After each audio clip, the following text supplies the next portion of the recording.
This is BYU Sports Nation, presented by the BYU Store, simulcast on BYU TV and BYU Radio. Now live from Studio B, your hosts, Spencer Linton and Dave McCann. BYU Sports Nation is live, your day-to-day play-by-play in Studio B, presented by the BYU Store, official outfitter of BYU fans everywhere. It is Monday, April 4th, wherever and however you're connected. Great to have you with us. I am Spencer Linton, teamed up with the 2029, I'm calling it, Masters champion, Dave McCann. I like how it's trending, although my arm is sore, and so I'd be a game-time decision. Okay. Actually, I'm a game-time decision now for 2029, but it's Masters Week. It's one of the great weeks of the year. And so we kick it off. It was one of the great weeks for Mike Weir in his entire career. Yeah. Winning the green jacket as a Cougar, and Tiger's back. That's kind of cool. And we're back to kick off on Monday. That's really cool. Masters Week. Absolutely. It's early April. It's time for golf. The National Championship of Men's College Basketball is tonight. Congratulations to South Carolina for winning the Women's Championship. Yeah. Wish our women's team had made a deeper run, but there's always next season. A lot deeper run. Yeah, for sure. Yeah. Got a loaded show lineup for you today, including a look back at BYU spring football. How about all of the superlatives, from MVP to the biggest surprise? We will tackle all of those, no pun intended. Also, Ed Lamb, BYU football assistant head coach, will join us to discuss his epic alumni game performance, and he'll answer the superlative questions. Plus, what's the best tradition ever within BYU sports? We had a tough time thinking about this. Yeah, and then after we started thinking about it, they started coming. And we're like, oh, wait, that's a pretty good list. Right, that's a tradition. Maybe your ideas are on that. Okay, so share your best BYU sports traditions, hashtag BYUSN. But first, bring on today's BYUSN headlines. Baseball dropping a series at St. Mary's, 2-1. Losses Thursday and Saturday with a win in between. Cougars are at Dixie State on Tuesday. Home against Santa Clara Thursday through Saturday on the BYU TV app. Listen to this. BYU Softball mercy rules New Mexico 17-1 on Saturday. That after winning by mercy rule the night before 12-1. So do the math. 29-2 in runs scored over the last two games of that series. BYU 24-8 on the season. Huge match for the RPI and resume and tournament status with Utah tomorrow. Good luck to the Cougars as they take on the Utes. They're back home Friday for a huge series opening up against LMU live on BYU TV and the app. You know who doesn't want us back in the Mountain West? New Mexico softball. Men's basketball guard Nate Hanton enters the transfer portal. Played in 10 games this season. He'll have at least 3 years of eligibility left. He's the second Cougar to go in the portal. There could be more. Congratulations to Ashley Hatch, who just continues to score goals wherever she's playing soccer, whether it's Team USA or the Washington Spirit. She found the back of the net once again against Michaela Clough and the Orlando Pride. Cameron Tucker also played for Gotham FC in a 1-1 draw against the North Carolina Courage. Hatch is pretty good.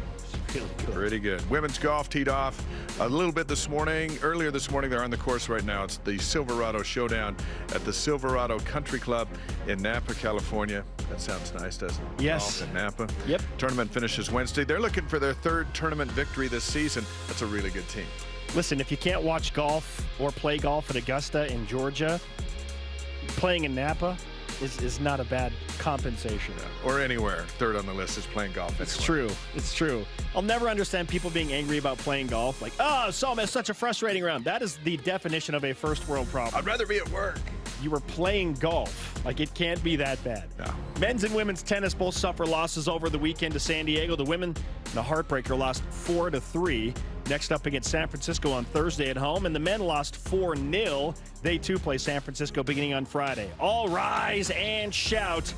It's time for What's Trending. You're talking about it, and so are we. It's What's Trending on BYU Sports Nation. What's Trending, presented by BYU Food to Go, the MVP of your next event. So we saw an article over the weekend that suggested one BYU quarterback, Jaron Hall, is flying under the radar, that he's the quarterback that nobody's talking about, that we all should be talking about, Dave. Got us thinking. Now, he's definitely not flying under the radar to us, per se, but from a national standpoint and from a broader perspective, is Jaron Hall flying under the national radar of college football? If you ask Aaron Roderick, that's all he talks about. So he's totally on the page with his offensive coordinator. But, yeah, I think there is a little bit of that. Didn't play in the bowl game, so he's a little bit out of sight, out of mind as last season finished. BYU still fighting for this national respect as an independent, and this is the last year of that. Aaron Roderick says, Jaron Hall is going to be an elite quarterback in college football, one of the top 3, if not higher. And he's had that kind of a spring. He had a pretty good season last year. When healthy, he was dominant. And talking to Jaron throughout spring practice, including, and you talked to him at the football game, at the alumni game the other night. Here's a guy completely confident with his offense. He's 100% healthy, and they've added a big piece in the backfield. They get Gunnar Romney back with Puka Nacua. He's got all the toys to run this offense. I've never seen a guy more confident than Jaron Hall licking his chops for the coming season. So, yeah, the nation may be missing it, but we're certainly not. Yeah, he's not under our radar at BYU, nor should he be. He's also not under the radar of a growing list of NFL draft analysts. I just searched Jaron Hall this morning, okay, and was looking for about a half an hour at just the different pro scouts that are talking about it, and there are a number of them. Yeah. So pro scouts, Aaron Roderick, us, not under our radar. In fact, to quote one, Andrew Harbaugh said, I wanted to mix things up and watch a 2023 quarterback to get me hyped for this upcoming class, and I chose Jaron Hall. He says, super impressive film from the games I watched, excited to dive deeper this summer. That's going to be the narrative on Jaron Hall after this season is, okay, the kid from BYU, he's so good. The only reason he's under the radar, per se, for most, is because a lot of people think, well, he's just in the shadow of Zach Wilson. Zach Wilson's rise was so fast and so monumental in about, 12-month period. He went from nowhere on any draft board to the number 2 overall pick. People are going to compare naturally Jaron Hall to the guy that he took over for in Zach Collins. So that's kind of why it feels like he's under the radar. But Cam Miller is another NFL draft analyst who says, look, I expect Jaron Hall to be a first-round quarterback talent, if at worst a day 2 quarterback drafted next year. Let's take a look at the 5 games that Zach did not have, that Jaron Hall does have to make his case. Sure. And there are a lot of tough games on this schedule coming up. But here are the big 5. Baylor, you get the Big 12 champs, Oregon Ducks, Notre Dame, Arkansas, Stanford. Yeah. Stanford's, that's Thanksgiving weekend. We threw them in because they're P5. Sure. But there's the 5 games that people will go, well, how do you do against them? And Blaine Fowler thinks that offensive line will be as deep as it has been in school history, maybe the best in school history, might be the best offensive line in the country, we've heard from a lot of folks. So then you got 5 games to earn a job. And you couldn't ask for a better. One, you got Notre Dame in Vegas, which is a neutral / BYU home field. Sure. You got Baylor at home. You got Arkansas at home. You got Stanford at home at Stanford. That'll be a home game for BYU, let's be honest. And then you got Oregon, which is a great test on the road. You beat Oregon no matter what. You don't even have to throw for 500 yards against Oregon. You beat Oregon, all of a sudden you're like, whoa, keep your eye on this guy. And it's early enough where then he can back it up against some of the defenses that aren't P5. Still good, but aren't P5. Yeah, I like the 5 games that you pointed out, and you can add those to some already impressive Power 5 wins that Jerem has quarterbacked against from last season, right? USC on a bad foot, Arizona State on Utah with a rib. The Pac-12 champion. Jaron Hall beat Utah. He beat Arizona State, Yeah. Virginia in a shootout where he showed that he could throw for 10,000 yards in one game. Yeah, he showed that he can win in a number of ways, right? You challenge him. You don't let him run. Okay, I'm just going to chuck it around for 500 yards.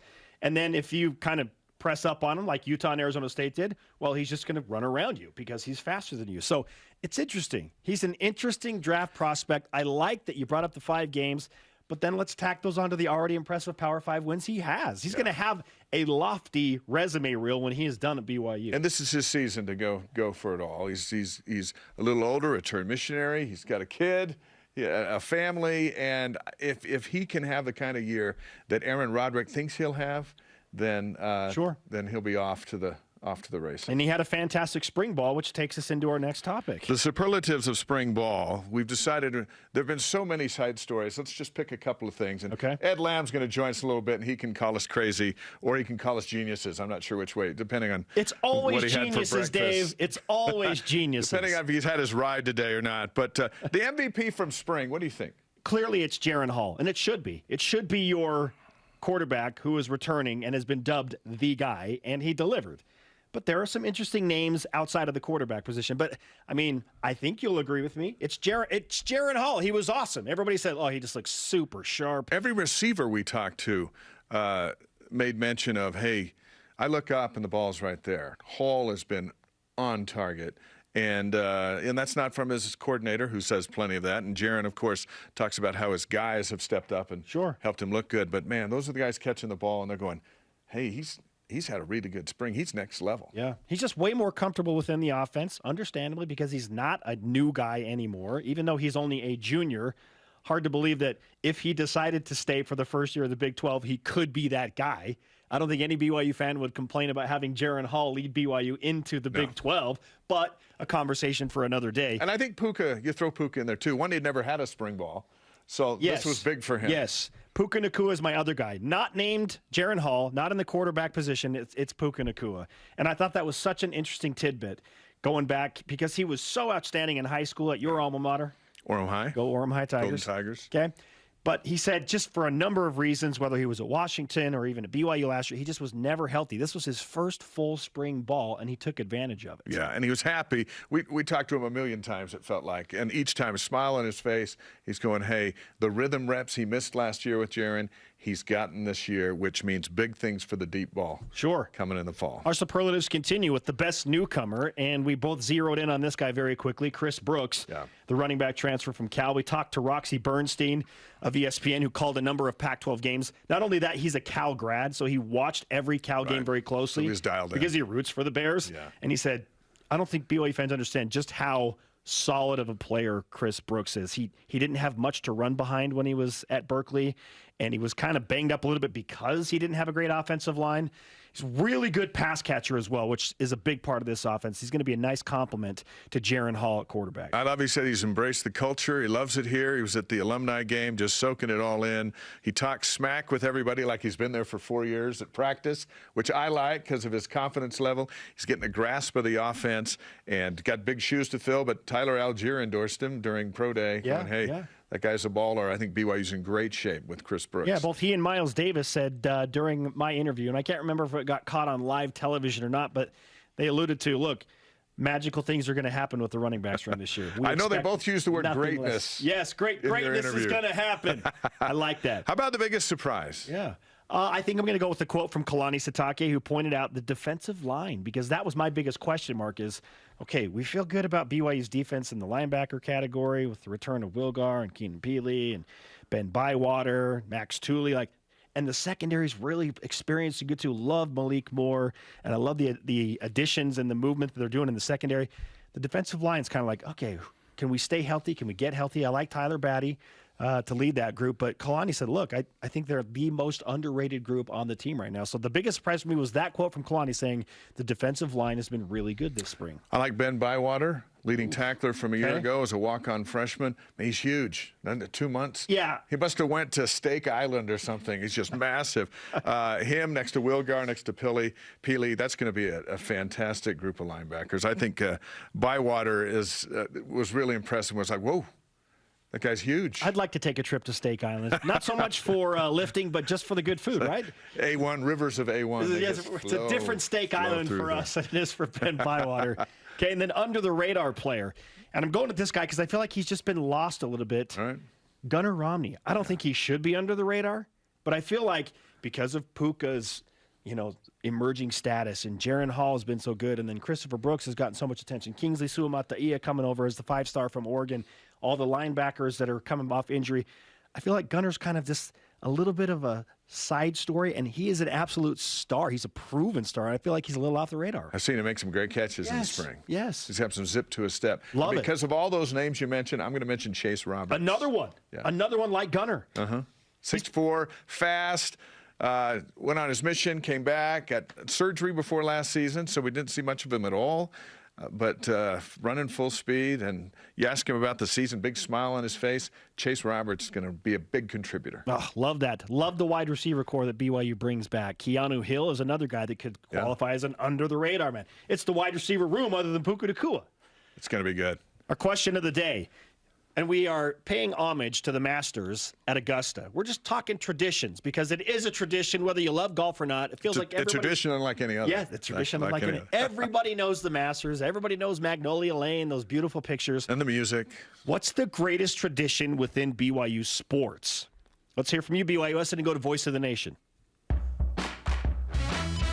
This is the voice of the nation on BYU Sports Nation. Tyson Peterson answers on Twitter, says it's got to be Cosmo. He's the best mascot in the entire NCAA. More people were crowding for his autograph at the alumni game than the actual players. Yeah, it could be Cosmo. Cosmo is a tradition in and of himself and everything that he does. And he is unlike any other. It's so true. No matter who's in there. Yeah, I'm okay with that. He can dance.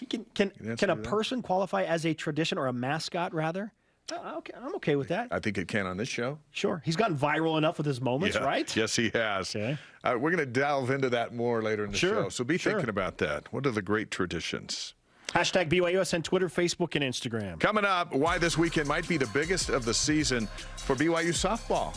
And as promised, we're discussing football because football, it's awesome. Assistant head football coach and safeties coach Ed Lamb joins us in studio. He's still got that swagger. I think he was the best coach of the spring. Ed Lamb, should we give that award? Absolutely. Or should we wait to see how this interview goes? Oh, man. He was absolutely fantastic. Yeah, BYU Sports Nation. The swagger. This portion of BYU Sports Nation is presented by BYU Food to Go, the MVP of your next event.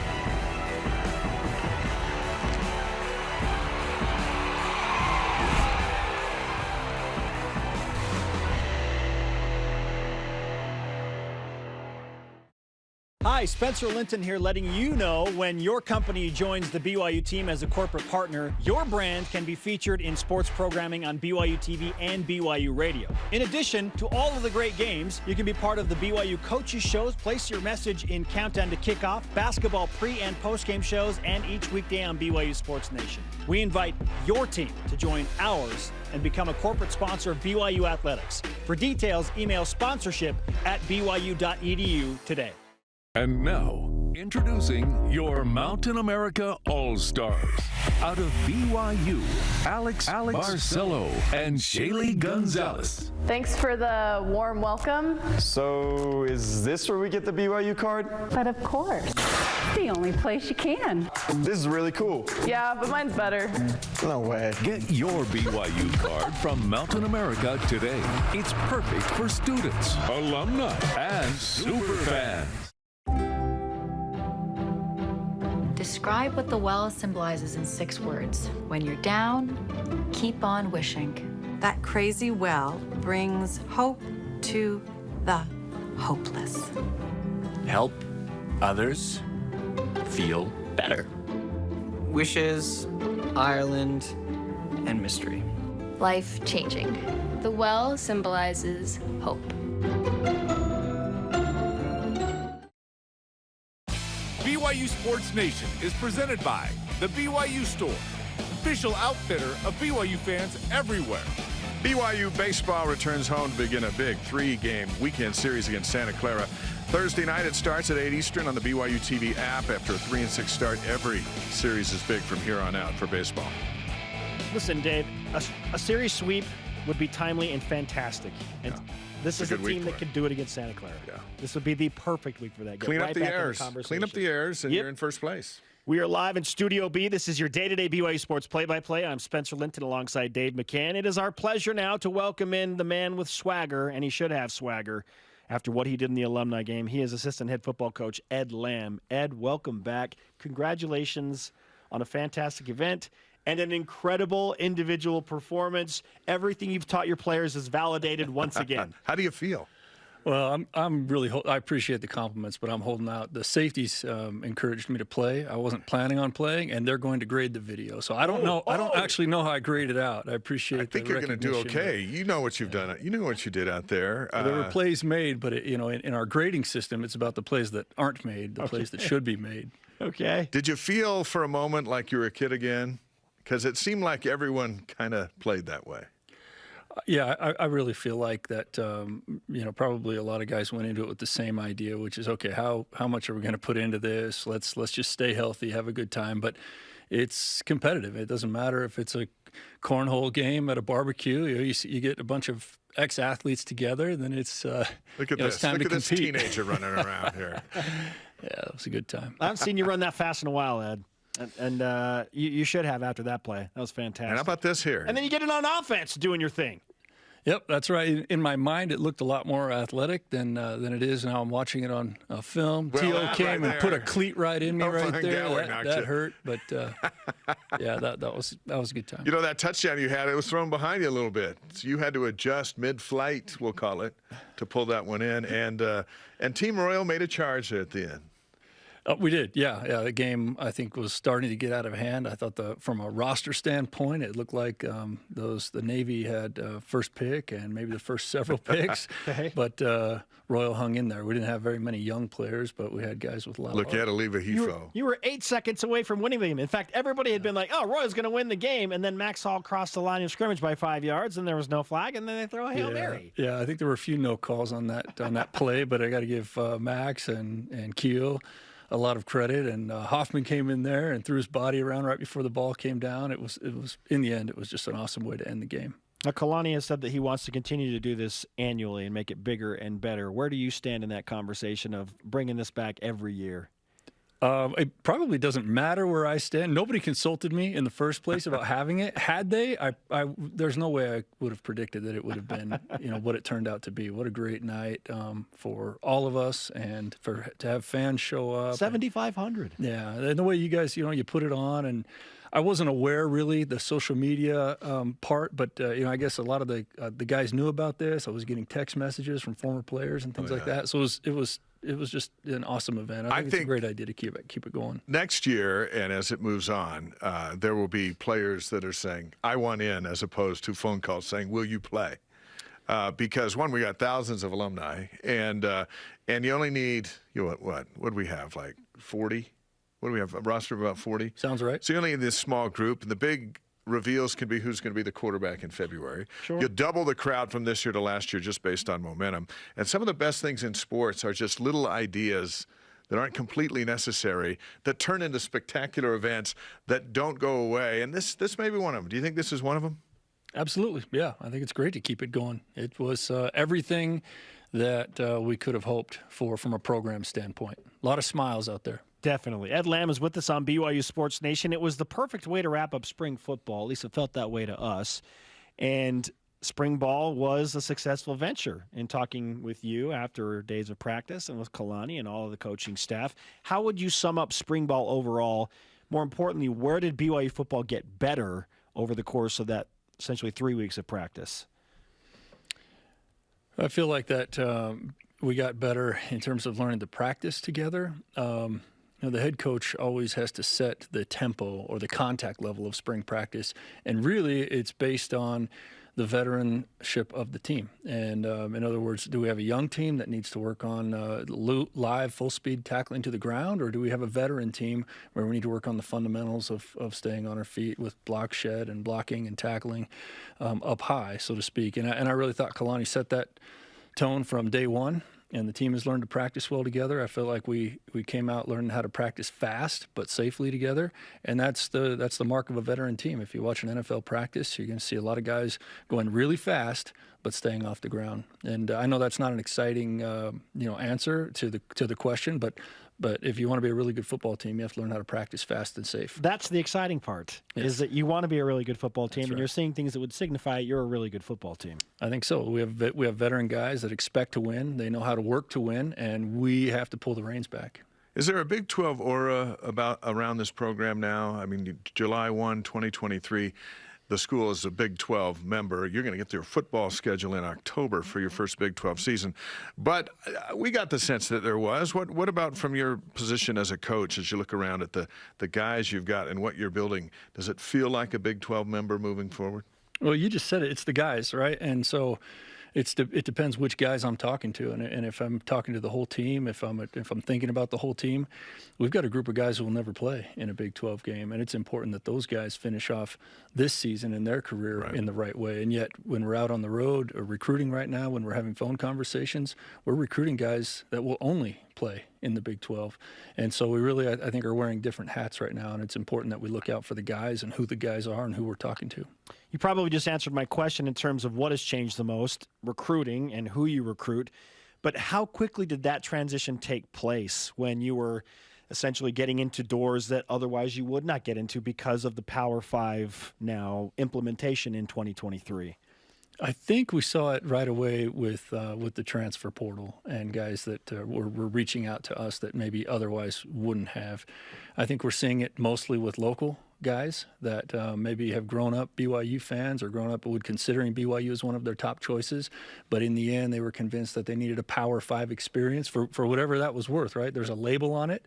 It is reality. There's public perception is reality, and that public perception, that the moment it changed, we started to see signs that it was going to change for us. Such a big deal for BYU to get through spring healthy. There were a lot of guys that were down after last spring that you weren't able to use during the fall. Harper, I think, is one, and Batty took a while to get back. And there were a handful of others, and there's a couple of guys that got hurt this spring. But by and large, you come out healthy. And if the goal is to be healthy in November, you got to be healthy in March. That's right. And that's kind of been the area where BYU hasn't been healthy. This last November, a perfect example heading into that bowl game. Is this the kind of thing you're looking for as depth and health going? How are we going to? Our biggest bowl game is going to be at the end of the season moving forward. How do we be healthy for that? That's right. Yeah, it's a constant tug of war. It's a constant battle. It's a constant decision. How much do we press? There's a risk reward to how hard we practice and how physical we practice. And obviously we can't go out there in no pads every day and do walkthroughs. But there's a decision to be made every day. I think Kalani's established credibility. He knows what he's doing, and so we're all happy to follow his lead. All right, you coach the safety specifically, and I absolutely love Malik Moore, and I love the way he handles social media and the way he handles himself around fans. He's a good student. He's a good player. But it's bigger than him, that whole safety group. So other than Malik, what are you most excited about from the group of safeties that you're going to be coaching? Hayden Livingston's played a lot of snaps as well. I love what Malik does and who he is. Being a part of the recruitment of him and seeing him grow over the years, that's always a real pleasure for coaches to see that over a period of a number of years, the way a guy matures and develops into a man.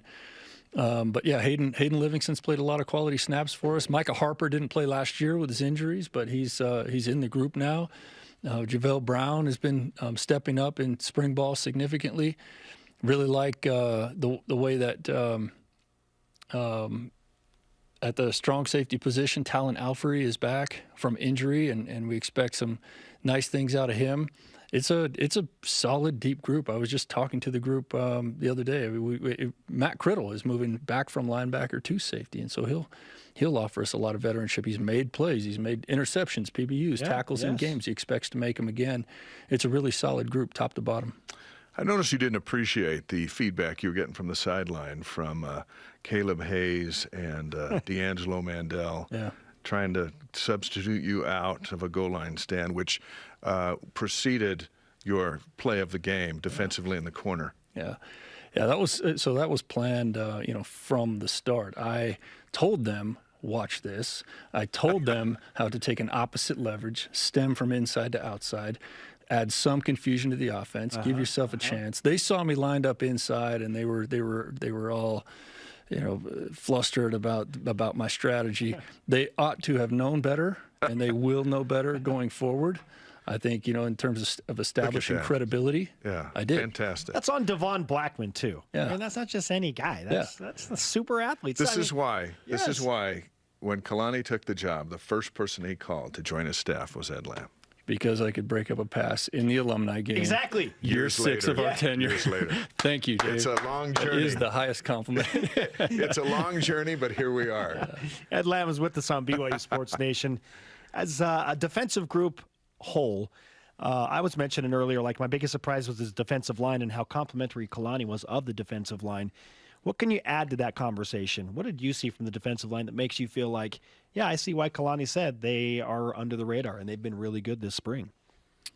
Well, first, they're young players. I mean, we believed in them when we recruited them. You know, it's not our role to pundit whether they were good takes or not in recruiting. Our role is to recruit the guys, believe in them, and develop them. And I think that Lesa Chuyaki and Preston Hadley have done a great job of telling these guys where they need to be. And so we've seen a lot of guys go from the 260 range, Hunter and Nelson, to now in the 300-pound range. We've seen Tyler Batty go from 250-ish to 275-ish. Okay. And these are big, strong boys. Caden Hawes was always there, but now he's got help, you know, and this is a big, strong group that's very motivated, and they're just older. They're more veteran.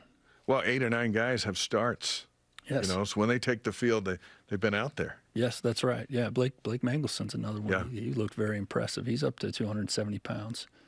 Good grief. That's a lot of Steak Island. They've been to Steak Island. Right, Dave? Yeah. We're thinking of a new TV series called Steak Island. Yeah, I don't know Steak Island. Sounds like a nice place. Sounds fantastic.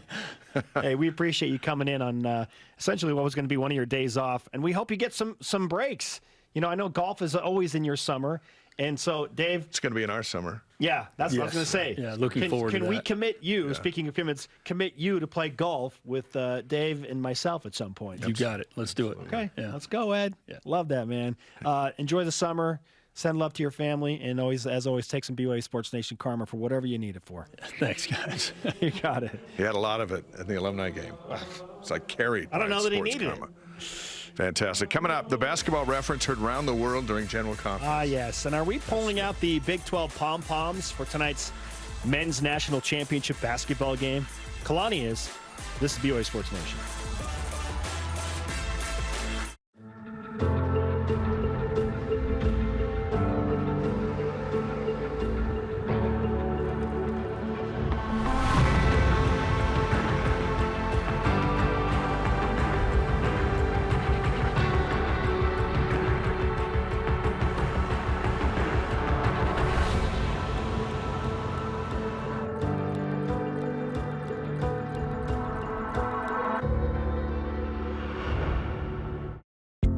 Trio Orem Senior Living believes in empowering seniors to live life to the fullest. We help eliminate stress out of daily life when you live at Trio.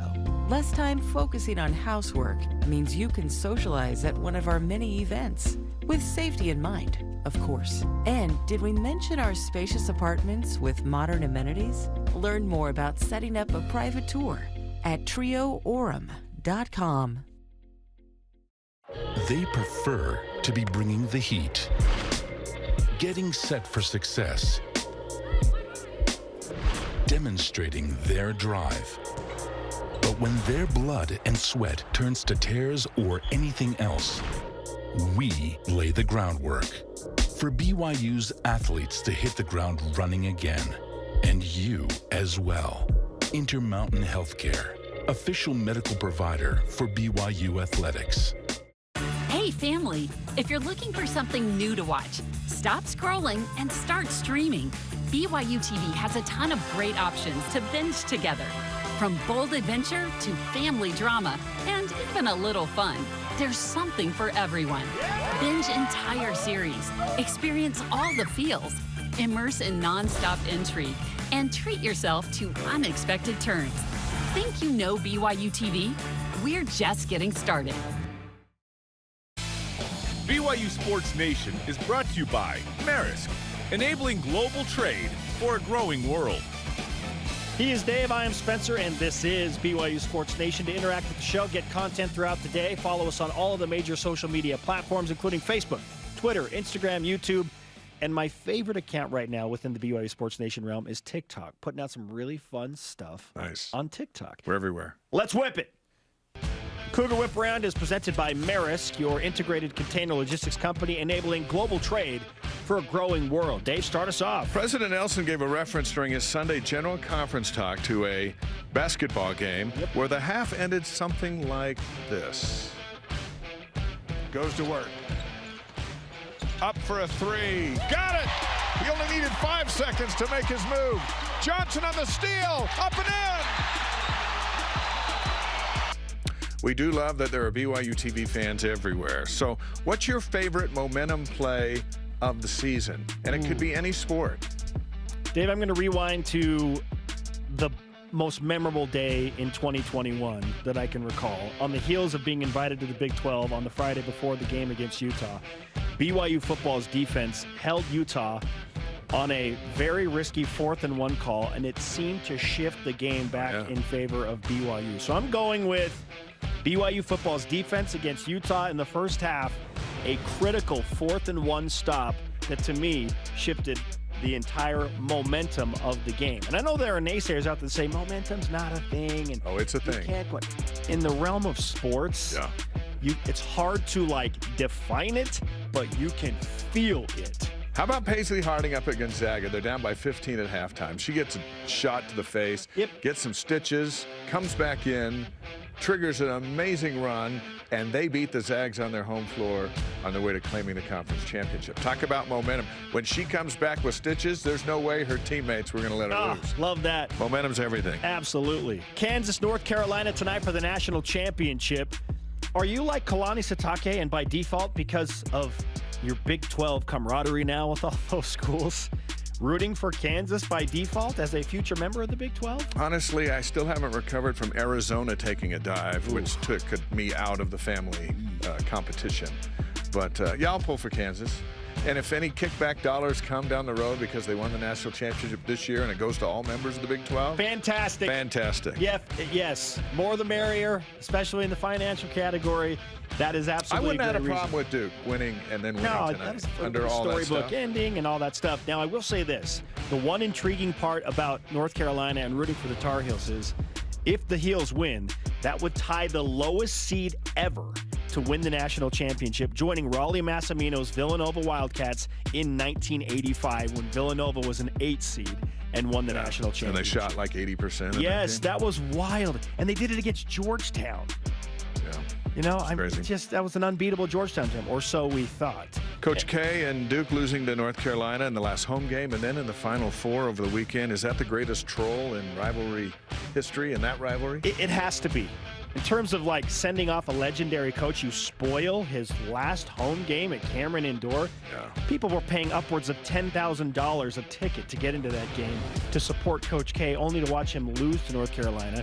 And they're like, redemption's going to happen in the Final Four. They finally meet in the Final Four for the first time ever, and North Carolina does it again. Yes, it's going to be hard to beat that. There's one play that came to mind, and that was the kick 6 Auburn against Alabama. That play in and of itself was an unbelievable troll by Auburn on Alabama. Of course, the Utes couldn't do it. Chance to beat Lavelle in his final game on their own field. Didn't happen. All right. BYU Baseball losing 2 out of 3 at St. Mary's this weekend. What do they need to do, you mentioned it earlier, to get back on track and sweep Santa Clara? Errors have kept them out of first place. They're 3-6. They would be in first place if they just do those things. Do those things moving forward, you get back in the mix. This is a good team. Their star players are out in Pintar and Gamble. They're going to get Gamble back in a month. Pintar's out for the season. All right, that's the reality they're in, but their pitching staff is good. It is deep. Again, clean up, take care of the errors, and the top 6 teams go to the tournament. Winner of the tournament goes to the NCAA tournament. So it's all still out there. This is a pretty good baseball team. We're just talking about momentum. BYU needs to build some momentum, not just by winning a series, but a sweep. A series sweep would give them a huge momentum pushing forward in conference. They need the brooms this weekend. Yes. BYU Softball hosts LMU this weekend after outscoring New Mexico 29-2 over 2 games this past weekend. Will whoever wins this series this weekend, BYU LMU, end up being the WCC champs? It kind of feels that way because BYU and LMU are clearly the best teams in the West Coast Conference. And so I don't see BYU dropping more than 2, maybe 3 games overall in WCC play. I don't think they're going to lose more than 2, honestly. If they beat LMU, even if they give up 1, but they win 2 of 3 against LMU, BYU, I feel like, is going to run roughshod through the rest of the WCC. Whoever wins this series, mark it down, will win the West Coast. All these Cougars do is win conference championships. Yes, 12 in a row. 12 in a row. What they need to do is beat the Utes tomorrow, and then they'll focus on LMU this coming weekend. Build that resume, beat a pretty good Utah team, and doing so on the road would be super nice. Coming up, who we think will be the comeback player of the year for BYU football. Have you noticed a year-round theme to this show? football. Yeah. Yeah. It's where we are. That's how we do it. And in honor of the Masters, what's the greatest tradition in BYU sports right now? We'll discuss. This is BYU Sports Nation. Utah is a special place. Our communities, the people, the history. There is no place quite like Utah. At Siegfried and Jensen, we're honored to say that we are from Utah. We live here, work here, and when someone is injured, we're proud to say we've helped a neighbor when they've needed it most. We know Utah. At Siegfried and Jensen, we're here for you. Call us today.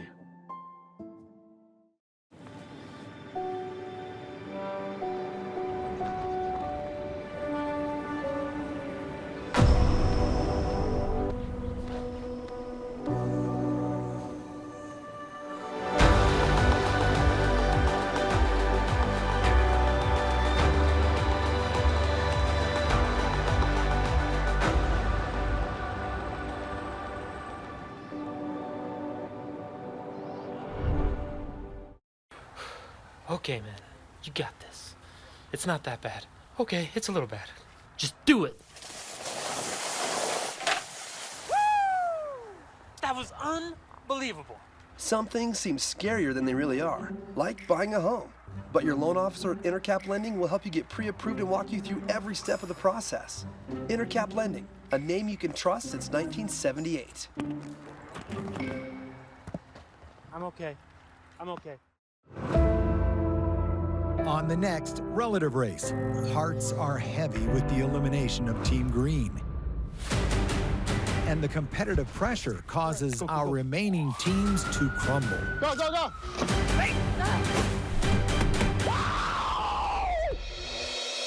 But with the grace of a golden ticket, Angie finally meets the relative she's always wanted.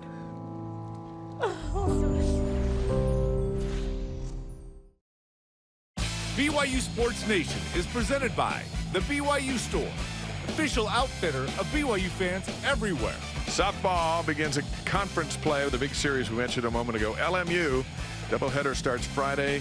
BYU TV coverage 7 Eastern time. That's some good stuff. Violet Zavodnik, she's worth watching all by herself. Seriously. She's that good. Seriously. She's batting over 400. She's hit 10 home runs, and she's an incredible defender in center field.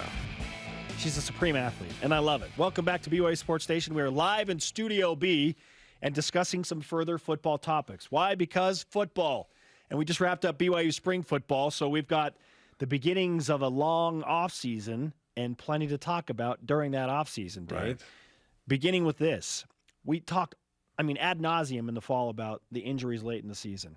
And there were a handful of just gut punches. Isaac Rex going down at USC. Jaron Hall couldn't play in the bowl game.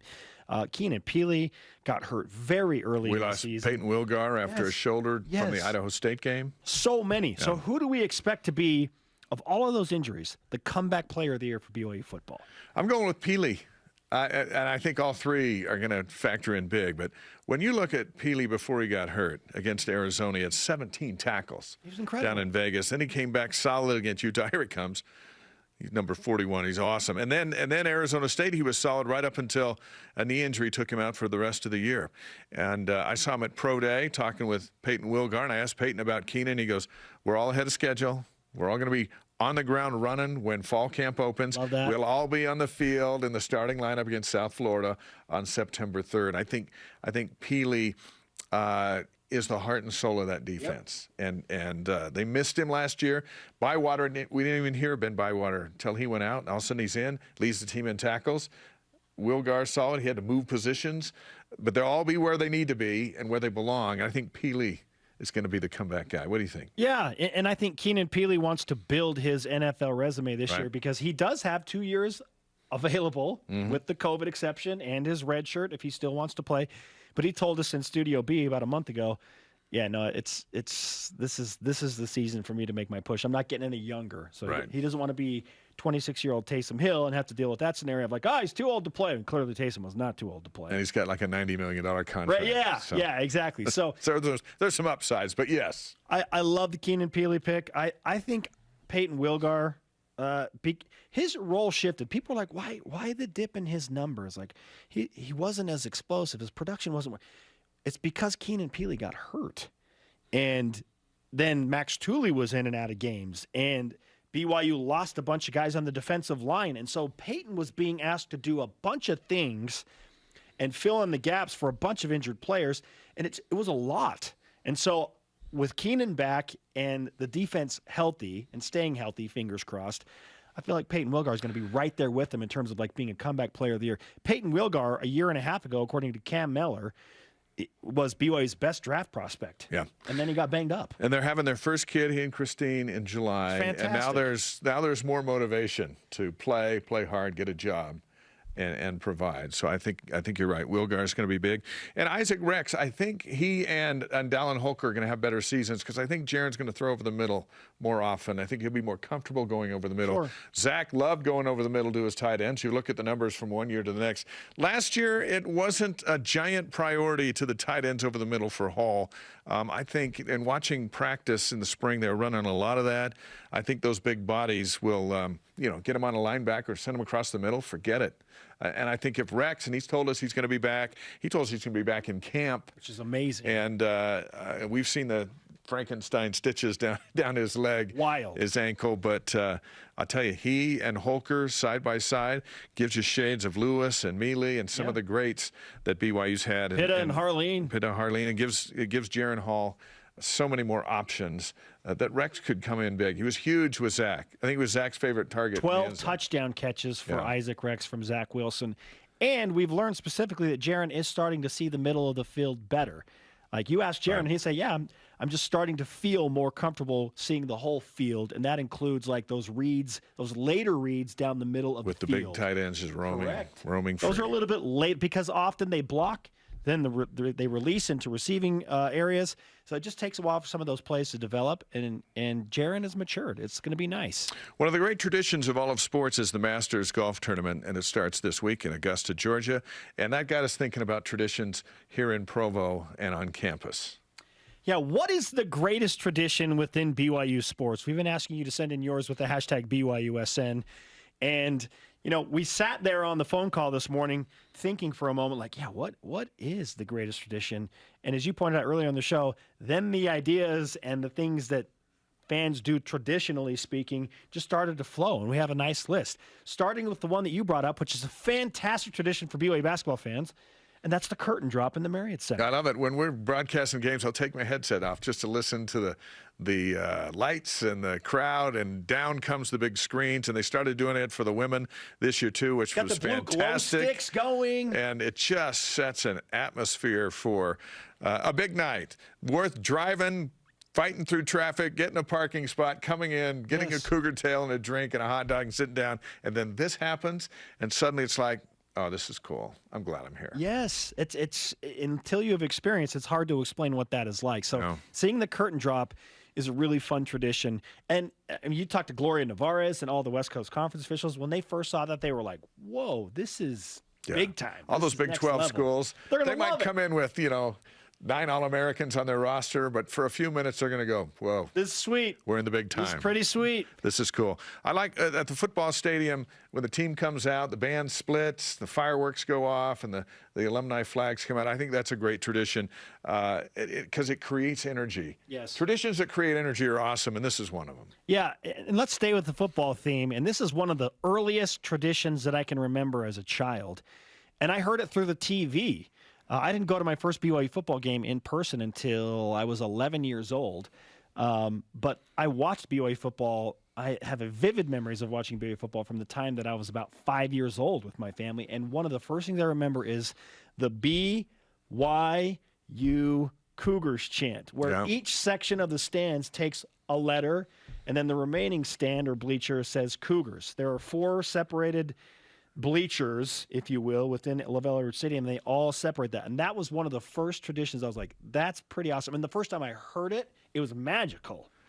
Yeah, that's cool. That reminds me of when I was a kid. We'd come to the games and we get red vines because they're so much better than Twizzlers, BYU. But anyway, it'd be so cold that the red vine would freeze and would use it as a straw. It was like a win-win. Fantastic. Our straws are red vine. Drinking your BYU creamer chocolate milk through your red vine straw. We're doing the cheer and all that stuff, and we're going, wow, this is cool. Love the Turbulence call back to basketball, or the Turbulence music playing with the Sailor Kook flag getting raised. It was unbelievable in that Gonzaga game back in February of 2021 before the COVID shutdown. That was February of 2020. I lose track of time within the COVID parameters. It's an abyss. It's one thing. Entity. But like when they beat number 2 Gonzaga and the Turbulence music started playing, and I've never seen the Marriott Center like that. That was wild. Also a great tradition. And then, Dave, I think there's one obvious one that we're missing out on. Well, every event starts with a prayer. It's a tradition unlike any other. And that is it. From any other school on campus.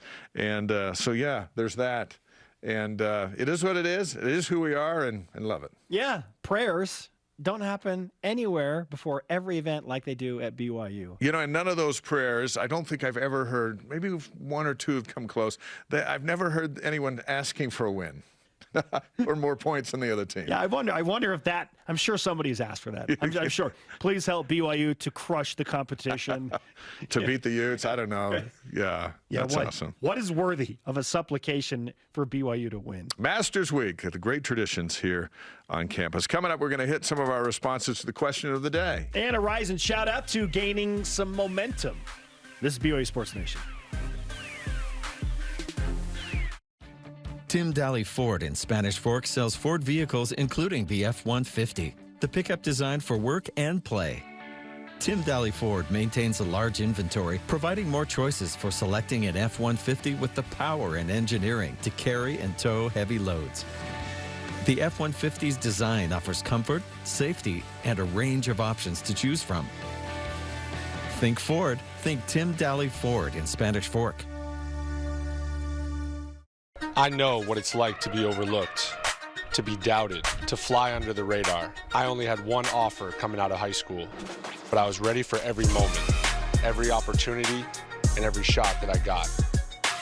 Now I'm playing professional basketball, aiming to be one of the best shooters on the planet.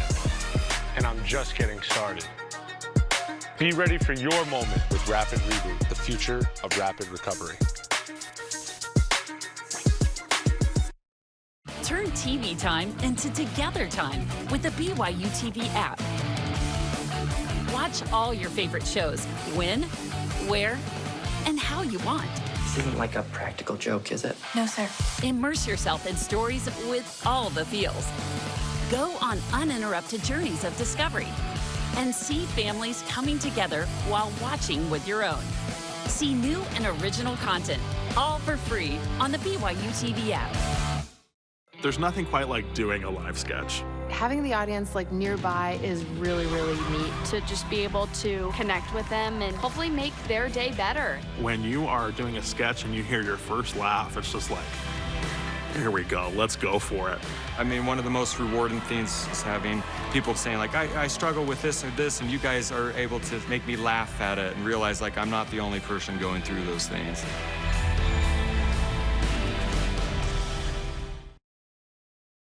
This portion of BYU Sports Nation is presented by Mountain America, the official credit union of BYU Athletics. BYU Sports Nation, always available on demand via the BYU TV and BYU radio apps. Or download the podcast. Just Google BYU Sports Nation podcast.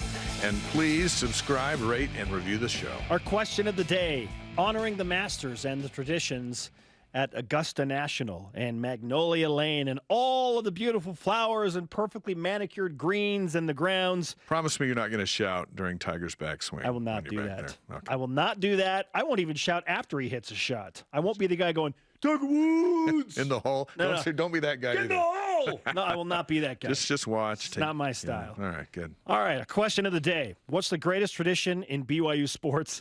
At Amy Jones, at Ames Flames, our good friend on Twitter, says, everyone knows the environment is going to be electric at a game in Provo. Basketball and football both. The crowd brings it. Home field court advantage. Okay, so the BYU Rock, she says, just the War of Cooper student section is creating a tradition in and of itself. That's legit. Okay. Sam Emery on Twitter, the combo of doing the Y clap, turbulence, and power can turn a boring game into a high-energy environment. Sure. Yeah. Another shout-out to The Rock. Yeah. And they're all about that. And I was talking about the BYU Cougars chant at Javel Stadium.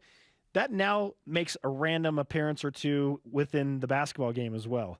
Yes. But sometimes I think people in the corners are like, wait, which one am I supposed to say? Like, am I closer to this side or closer to this letter? And I don't want to be the only one shouting why when everyone's moved on. It's like, no, you idiot. It's like singing in church and you thought everyone was going to the next verse right. and they didn't, and you did.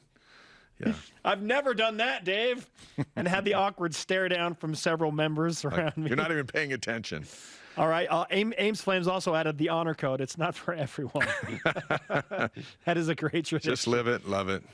Cougar A70 on Twitter, the fight song. It's sung at all sporting events, involves fans and participants. Even my son, the Boise State fanatic, knows the words of it. Hashtag rise and shout. That's sweet. That's good parenting right there. It is. You start them young, right? Train them up. I got a pen, I think, when I was like 6 that had the Cougar fight song playing in it. Oh, yeah. Yeah. I still have one of those Rob Morris train whistles. We have one on set. Oh, yeah. Where is it?